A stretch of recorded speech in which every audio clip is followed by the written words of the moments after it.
Cerita diawali dengan memperlihatkan seorang bos metropolitan baru saja tiba di gedung tempatnya bekerja, di mana si pria tersebut memberikan sebutir peluru kepada asistennya untuk diperiksa. Yang ternyata peluru tersebut adalah salah satu jenis peluru langka yang tidak bisa dilacak. Dan tiba-tiba, ya, di seberang gedung terdapat beberapa pemuda bayaran yang sudah siap membunuh si bos. Namun alih-alih akan kabur, si bos justru bermaksud untuk melompat dengan mengambil ancang-ancang sejauh mungkin untuk bisa sampai ke gedung di seberangnya.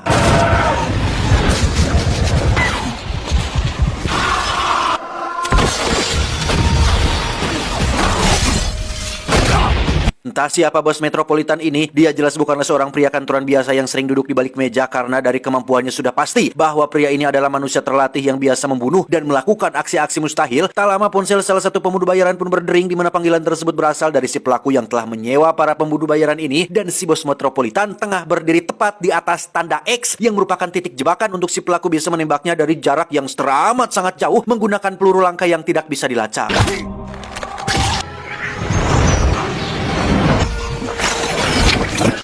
Dan inilah Brahma Kumbara. Loh, dan inilah Wanted. Kisah akan berfokus pada seorang manajer akuntan bernama Wesley Gibson, seorang pria kantoran menyedihkan yang setiap harinya selalu mengulangi aktivitas yang sama seperti diintimidasi oleh bosnya yang tak pernah sedikit pun menghargai pekerjaan Wesley, sang kekasih yang berselingkuh dengan teman kantornya yang bernama Barry, dan kondisi tubuhnya yang sering mengalami panic attack atau serangan panik, sehingga Wesley harus rutin mengkonsumsi obat penenang hampir setiap hari. In fact, the only thing I do...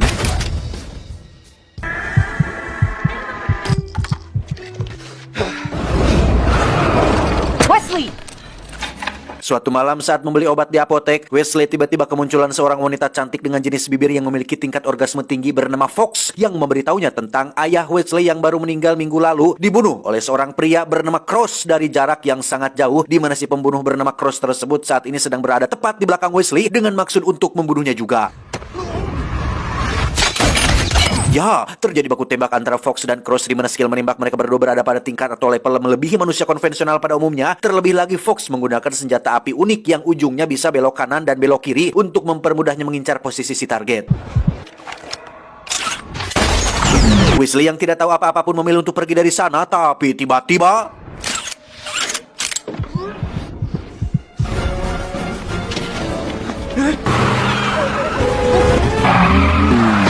Fox membawa Wesley pergi dengan mobilnya, namun Cross masih keras kepala mengejarnya dengan mengendarai sebuah truk, di mana Fox menyuruh Wesley untuk ambil alih kemudi sedangkan dirinya akan menembaki si Cross. Namun yang jadi masalah adalah bukan perihal ambil alih kemudinya, tetapi posisi Fox menembak itulah yang cukup membuat Wesley menjadi hariwang, karena pengpelangan alias palangkakannya harus ngadangkang tepat di depan wajah Wesley yang membuatnya agak kesulitan untuk berkonsentrasi.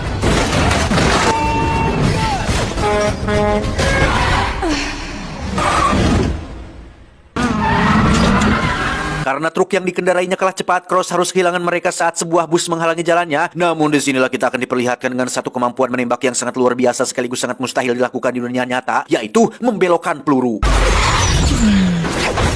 Pada akhirnya, Cross pun mundur sedangkan Wesley dan Fox bisa lolos meski mobil sport mahalnya ringsek tidak katulungan.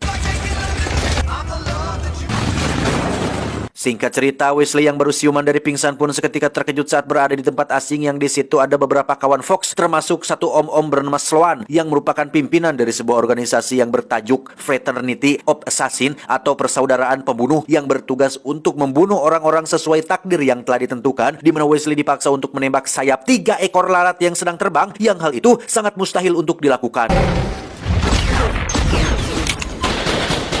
Ya, alangkah terkejutnya Wesley saat dirinya mampu melakukan hal itu dengan sangat akurat, di mana Sloan menjelaskan bahwa serangan panik yang sering dialaminya bukanlah suatu kondisi penyakit, melainkan suatu anugerah yang membuatnya mampu melihat sesuatu dalam gerak lambat karena jantungnya berdetak 400 kali lebih cepat dari manusia normal pada umumnya, yang kemampuan tersebut juga dimiliki oleh almarhum ayahnya yang mati di adegan awal tadi.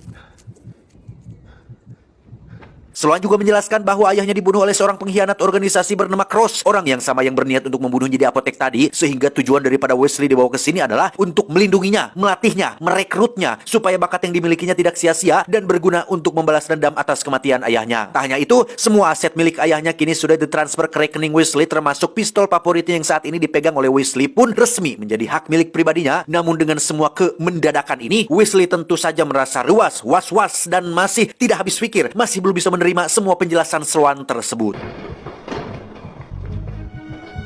Singkat cerita, Wesley sudah kembali ke kontrakannya dengan sang kekasih tukang selingkuh yang masih tertidur tepat di sampingnya, di mana Wesley sempat mengira jika itu semua hanyalah mimpi, tetapi saat pistol ayahnya jatuh ke lantai, disitulah Wesley menyadari jika semua yang terjadi tadi adalah nyata, sehingga Wesley segera menyembunyikan pistol tersebut di dalam toilet. Tak hanya itu, kini Wesley memiliki uang yang sangat banyak di dalam akun rekeningnya sesuai dengan perkataan Sloan tentang semua aset milik ayahnya yang sudah ditransfer, di mana kesenangan ini tiba-tiba terganggu oleh kemunculan bosnya yang lagi-lagi bersikap menyebalkan, sehingga dengan semua kemarahan, kekesalan, dan kemuakan yang sudah menumpuk di dalam kepalanya, Wesley pun akhirnya meledak dan... Tak hanya membuat bosnya kena mental, Wesley juga menabok wajah sang ketua Guardian of the Galaxy, yaitu teman kantornya yang selingkuh dengan pacarnya, di mana Wesley benar-benar merasa lebih beradrenalin, lebih semangat, lebih hidup, dan lebih percaya diri dari sebelumnya.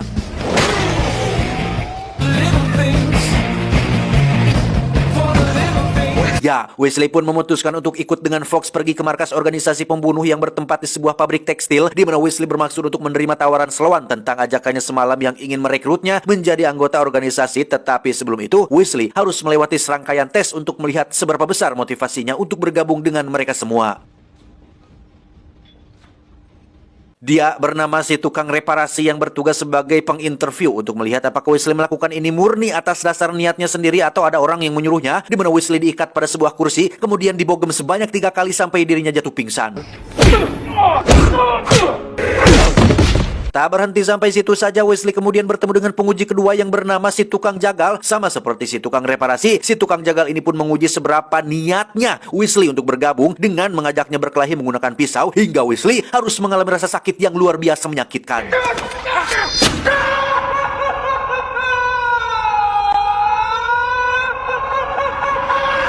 Wesley terbangun di dalam bak mandi berisi penuh dengan cairan lilin yang sudah mengeras, di mana hal ini merupakan sebuah metode kuno untuk menyembuhkan luka seperti sayatan, patah tulang, kadas, kuris, kurap, dan rombeheun dalam waktu hanya hitungan jam saja. Dan yang bertanggung jawab atas hal ini adalah seorang pria Rusia, kita panggil saja si Rusia, yang memberikan Wesley seteguk minuman beralkohol.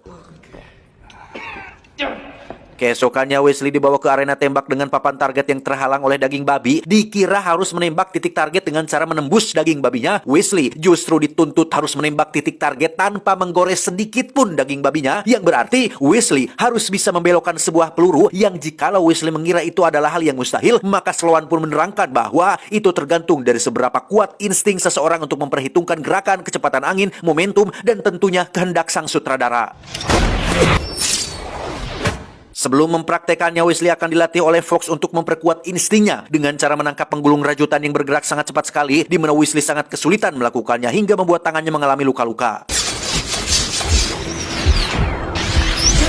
Tak berhasil dengan penggulung rajutan, Fox mengajak Wesley naik ke atas sebuah kereta api yang sedang melaju kencang, di mana kegiatan berbahaya ini merupakan termasuk dalam latihan memperkuat insting supaya Wesley bisa membelokkan peluru. Namun karena ini adalah yang pertama kali baginya, Wesley langsung ngagoler setelah terbentur beton jembatan. Dan lagi, Wesley terbangun di dalam bak cairan lilin dengan si Rusia yang sedang bermain dengan tikusnya. Dia menunjukkan suatu metode yang katanya diciptakan oleh almarhum ayah Wesley, yaitu dengan menempelkan peledak berukuran kecil pada sebuah tubuh tikus dan menjadikannya sebagai senjata yang mematikan. Setiap hari Wesley terus dibuat babak belur oleh Fox dan kawan-kawan, dan sampai detik ini Wesley masih belum menunjukkan adanya perkembangan yang signifikan. Sementara satu persatu kawan mereka terus bertumbangan akibat dibunuh oleh si Cross, di mana Sloan sendiri meyakini jika satu-satunya orang yang bisa melacak dan membunuh Cross hanyalah Wesley seorang. Entah apa alasannya, karena jika dipikir-pikir mereka kan sudah pasti lebih pro, lebih hebat, dan lebih berpengalaman, dan lebih memiliki peluang besar untuk membunuh si Cross ketimbang hanya mengandalkan seorang manajer akuntan biasa yang masih rarampa dan belum ada kemajuan. Dirasa Wesley butuh dorongan yang lebih kuat dari hanya sekedar latihan, Sloan pun mengajak Wesley ke ruang pribadi milik almarhum ayahnya untuk ditunjukkan apa saja barang milik beliau, sekaligus dijelaskan tentang alasan Cross membunuh ayahnya yang ternyata didasari oleh rasa iri dan dengki akibat merasa tersaingi oleh kehebatan sang ayah yang punya kemampuan dan bakat alami sebagai seorang calon pembunuh legenda. Well, I could never care about anything before this. As my father. Dari situlah Wesley mulai mikir dan mulai giat berlatih, termasuk melakukan investigasi mandiri dengan menyelidiki peluru langka tak terlacak yang selalu digunakan oleh si Cross, hingga menyisakan satu pertanyaan tentang kenapa hanya Wesley saja yang lolos dari si Cross, padahal dari catatan yang ada, Cross adalah sosok pembunuh sempurna yang tidak pernah satu kali pun melakukan kesalahan ataupun gagal membunuh targetnya, sehingga hal ini agak sedikit janggal dan aneh. Tetapi Wesley memilih untuk tidak memikirkannya dulu. Move he ever made. Every attack he ever exit bullets untraceable, of course.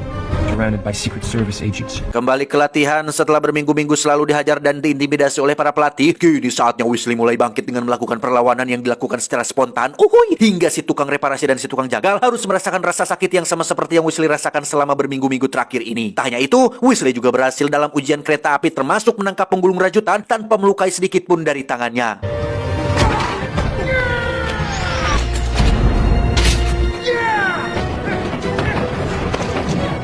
Giliran tes terakhir dan yang paling utama yaitu membelokkan peluru, Wesley benar-benar stuck untuk yang satu ini karena menurut hukum kekekalan momentum, suatu benda yang tidak terpengaruh oleh gaya luar, maka momentum total sistem tersebut tetap konstan alias tidak akan berubah secara drastis. X ditambah Y sama dengan sin per A dikalikan dengan percepatan akar kuadrat dibagi dengan cos per 10 dikali gravitasi akar 5 dikurangi A dan B ditambah jarak per waktu tempuh sama dengan kecepatan dikalikan dengan 5 ekor entog dan 1 buah apel milik Budi akan menghasilkan suatu kesimpulan yaitu peluru tidak bisa dibelokkan.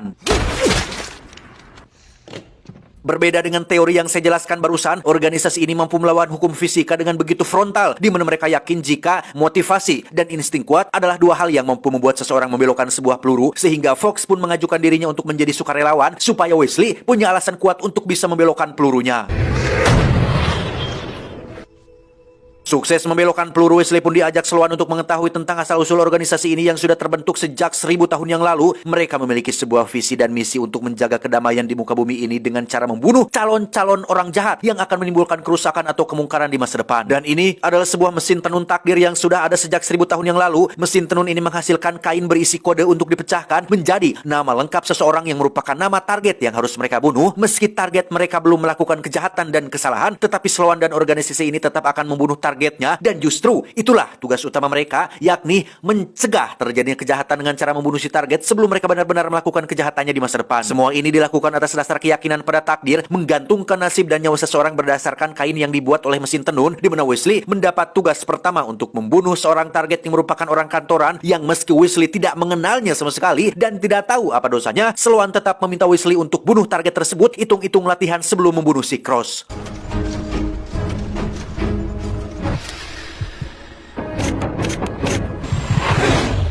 Dan ya, Wesley masih memiliki keraguan terhadap semua yang dia dengar karena apa iya, nyawa seseorang hanya digantungkan pada sebuah mesin tenun kuno yang tidak jelas dari mana asal-usulnya munculnya kode tersebut. Sekilas Wesley merasa ini semua tidak masuk akal, tetapi Fox muncul untuk membuat Wesley menjadi yakin dengan menceritakan masa lalunya ketika sang ayah dibunuh oleh seorang penjahat yang namanya muncul pada mesin tenun takdir tepat seminggu sebelum insiden tersebut terjadi. Dad was a federal judge. Setelah mendengar cerita masa lalu Fox yang begitu menyedihkan, Wesley pun mulai yakin dengan semua yang Sloan ceritakan, di mana Wesley langsung beraksi pada malam itu juga dan berhasil membunuh si target dengan teknik membelokkan pelurunya. Selanjutnya Wesley mendapat target baru yang merupakan seorang bos mafia dengan mobil anti pelurunya, sehingga untuk yang satu ini Wesley harus menggunakan treatment khusus, yaitu berkolaborasi dengan Fox untuk melakukan backflip sehingga Wesley punya kesempatan untuk membunuhnya dari atas. Sukses dengan dua misi pertamanya, Wesley pun pulang ke kontrakan untuk mengambil pistol milik sang ayah yang dia simpan di kamar mandi, yang kebetulan di situ ada Barry, baru saja selesai ikeh-ikeh kimochi dengan pacarnya, yang karena si pacar terus nyerocos merendahkan sosok Wesley yang pecundang, lemah syahwat dan kurang menarik, membuat Fox menjadi geram sendiri hingga dia memutuskan untuk masuk dan mencium Wesley tepat di hadapan Barry dan pacarnya. He's a man. Tepat saat Fox sedang pergi mengambil mobil, Wesley yang sendirian pun didatangi oleh si Cross yang langsung menarik pelatuk hingga terjadi momen langka, yaitu dua peluru yang saling beradu secara akurat. Entah fakta apa yang sebenarnya belum terungkap, Cross bisa saja membunuh Wesley dengan sangat mudah sekali, tetapi dia tidak melakukannya dan justru memancing Wesley untuk mengejarnya ke sebuah gedung sepi yang di situ Wesley sempat kehilangan Cross yang lari seperti bajing dan tiba-tiba... Ya, akibat panik, Wesley tak sengaja menembak si Rusia tepat di dadanya, di mana Cross sendiri kembali melakukan tembakan berbelok yang tepat mengenai lengan kiri bagian atas si Wesley. Nyawa si Rusia tak tertolong, Wesley yang merasa bersalah pun semakin dibuat benci kepada si Cross yang menjadi penyebab atas semua kematian ini, yang dengan peluru yang masih bersarang di lengannya, Wesley mencoba untuk meneliti peluru tersebut yang alhasil ditemukanlah bahwa peluru yang Cross gunakan kali ini bukanlah peluru langka yang tidak atau sulit dilacak karena Wesley sudah mengantongi nama dan foto sang pembuat peluru tersebut, yakni seseorang bernama Pekworski yang tinggal di sebuah biara yang merupakan lokasi awal dibentuknya organisasi ini. This place, is where the fraternity was born. Wesley pun meminta izin kepada Sloan untuk berangkat sendirian supaya Cross tidak kagok untuk muncul kembali di hadapannya. Di mana saat Wesley sudah pergi, Sloan memperlihatkan Fox sebuah fakta mengejutkan tentang nama Wesley yang muncul dari mesin tanun takdir, yang berarti Wesley harus segera dibunuh setelah dia berhasil melenyapkan si Cross, yang tugas tersebut diberikan kepada Fox yang merupakan orang terdekat Wesley di organisasi ini. Singkat cerita, Wesley terlihat sudah sampai di biara tempat Peckworski tinggal, yang di situ Wesley ujug-ujug menodongkan pistol ke arahnya dan memintanya untuk memberitahu di mana Cross berada saat ini, di mana Peckworski setuju untuk memberitahunya, bahkan mau untuk mempertemukan Wesley dengan Cross tepat di stasiun kereta api. Ditemani Fox yang ikut menyusul, Wesley harus kehilangan Peckworski yang kabur entah kemana, yang karena ada Cross muncul di dalam kereta, Wesley langsung masuk ke dalam sedangkan Fox memilih untuk mengejarnya menggunakan mobil pribadi. Semakin jelaslah bahwasanya Cross memang tidak berniat untuk membunuh Wesley, di mana mereka berdua kembali melakukan adu tembak dengan masih ada beberapa penumpang sedang berlarian, sehingga keduanya pun menggunakan teknik membelokkan peluru dan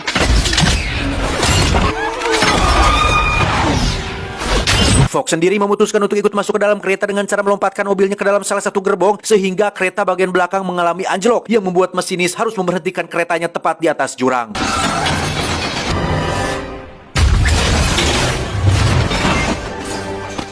Dan ya, entah apa yang sebenarnya sedang terjadi, Cross yang di awal ingin membunuh Wesley, tiba-tiba saja membantunya agar tidak jatuh, di mana Wesley tetap saja menembaknya tepat di bagian dada, yang pada detik-detik sekarat itulah, Cross memberitahu Wesley tentang Sloan yang sudah membohonginya, karena faktanya, Cross adalah ayah kandung Wesley, yang hal itu dikonfirmasi langsung oleh Fox, yang membenarkan tentang hal tersebut, dan sekarang Wesley harus mati sesuai takdir yang sudah tertera. You're my son.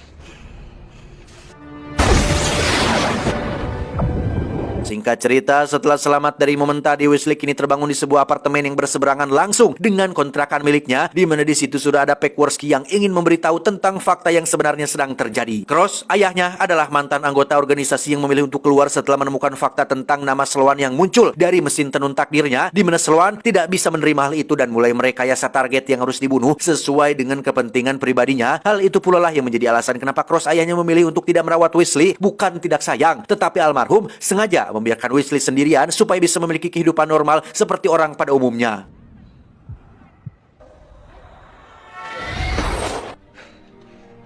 Jika Wesley sempat berpikir sang ayah mencoba untuk membunuhnya, justru beliau berupaya untuk memisahkan Wesley dari Fox dan organisasi ini, dan sekarang semuanya sudah terlambat karena sang ayah sudah mati dibunuh oleh Wesley sendiri. Peckworski memberikan tiket penerbangan untuk Wesley kabur sejauh mungkin, namun dengan semua yang sudah terjadi, nehi, aku ora bakal mundur mas, akan kubalaskan kematian ayahku.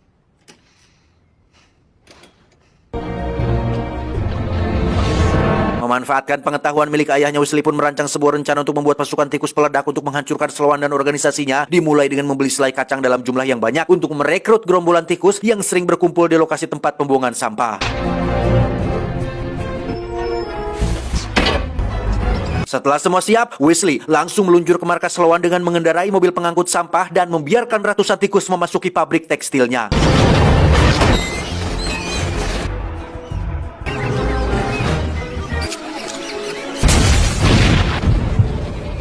Setelah beberapa tikus meledak, kini saatnya Wesley menunjukkan kemampuannya, di mana dia berencana untuk melawan mereka semua secara terang-terangan dengan hanya sendirian saja.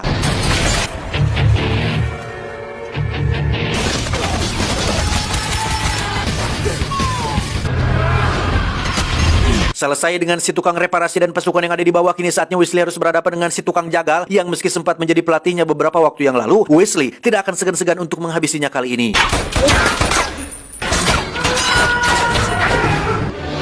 Tiba di perpustakaan, Wesley nampaknya tidak bisa berbuat banyak saat Fox dan anggota organisasi menodongkan pistol ke arahnya, di mana Wesley langsung menunjukkan bukti bahwa nama Sloan muncul sebagai target yang harus dibunuh. Yang di situ Sloan langsung melakukan pembelaan diri dengan menunjukkan bahwa nama Fox dan semua orang yang ada di ruangan ini juga sudah muncul, yang berarti mereka semua harus mati dan dipersilakan untuk mengarahkan pistol ke kepala masing-masing dan tarik pelatuknya jika itu adalah apa yang mereka inginkan. Sloan menegaskan bahwa apa yang dirinya sudah lakukan adalah bukan untuk kepentingan dirinya sendiri, melainkan untuk kepentingan bersama. Di bawah kepemimpinannya, organisasi ini semakin hari semakin kuat, persaudaraan semakin erat, sehingga sekali lagi, jika mereka tidak setuju dengan perkataan Sloan, silahkan arahkan pistol ke kepala masing-masing atau bunuh Weasley dan lanjutkan kembali hidup mereka. Di saat yang lain tidak peduli dengan takdir mesin tenun dan berniat untuk membunuh Weasley, hanya Fox lah satu-satunya orang yang percaya dengan nasibnya yang harus mati, sehingga dia pun melakukan sebuah tembakan yang semakin mustahil, bukan lagi membelokkan peluru, tetapi memutarkan peluru.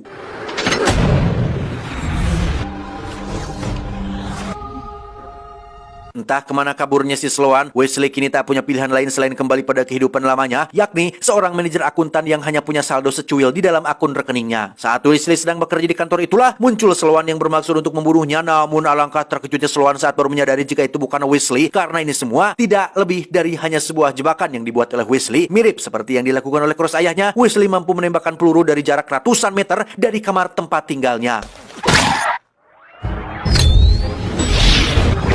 Of my life.